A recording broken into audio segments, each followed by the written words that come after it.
Hey, thanks for being here. Let's do some pod crashing. Episode number 206 is with Lance Bass from NSYNC. His podcast is The Last Soviet. What's going on, dude? Man, it's been raining like cats and dogs out there in California. Has it improved at all? Oh yeah, it's nice and rainy today, but we've had it for like 2 months now. We've never had this much rain.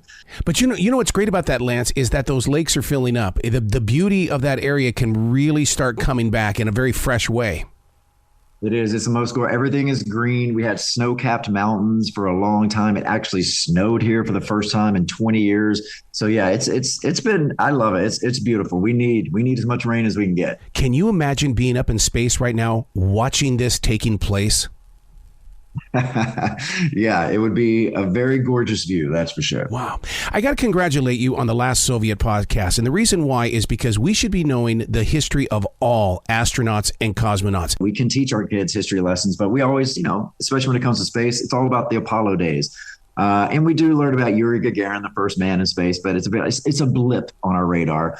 But to know what all these other countries have done with their explorers and how we've all come together as a planet, we share space together. We share the space station with, Russia and Belgium and, China. It's been a beautiful cooperation for many, many years. And that'll never stop. As political as space can get from our countries, yeah. Cosmonauts and astronauts have never looked at it that way. They have always been hand in hand and really just trying to work together to advance humanity. You share the story of Sergei from 1991, where the country down on Earth was going kind of crazy, but yet this man really held it together up there as a leader of that International Space Station. I mean, I could not imagine making the decision he made. Yeah. He went up as a hero cosmonaut, manned the Mir Space Station, not knowing that he was going to be stuck there for 313 days because he had the decision to make. They said, look, you can come down, Mir can crash, and it's the last of the Soviet Union. He had no idea what he was coming down to. It was a broken country. He was out of a job. But he decided, you know what, I'm going to keep this space station alive as long as I can, the last piece of the Soviet Union. And he did for 313 days. You get real dramatic when the lights go out on that space station. I mean, it's like, I can't imagine being in darkness in space. Oh, gosh. I mean, there is a thing called space madness, space sickness. It is a real thing. And you have to understand, Mir is much smaller than the space station we have today. So, you're just living in a tin can for almost a year. You're gonna go nuts. You talk about that space sickness, but he had a connection in Australia, which I thought was very fascinating. And you bring that to the storyline. That's my favorite part of the story is, and it just shows you how much, how political that this can be. But, Sergei was up in space and his country wouldn't tell him anything. Yeah. No news. To them, the Russia was fine. Communism was fine. Like it was all just, hunky dory.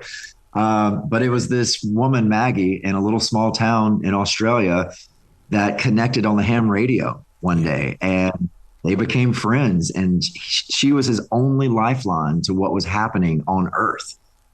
So his country would tell him one thing, but then he would know the truth on the other side. And it was kind of like this little fine line he had to walk in between.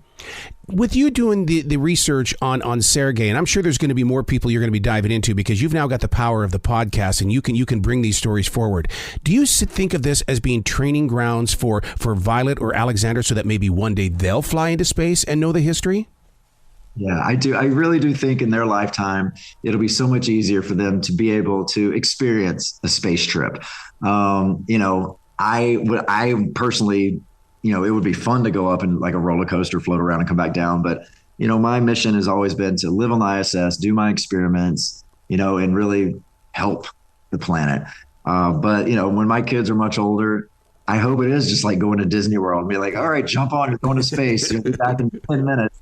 I think that's just fascinating because when you do, and you hear it from every person that's been to space, when you look down on Earth, you have that perspective, it changes you. Yeah. It really does. You realize how small we are and how we should all just be one together protecting this place. But we get so divided and we forget to look up. So I think if you're up there looking down, it really kind of changes the way you view it at the whole world.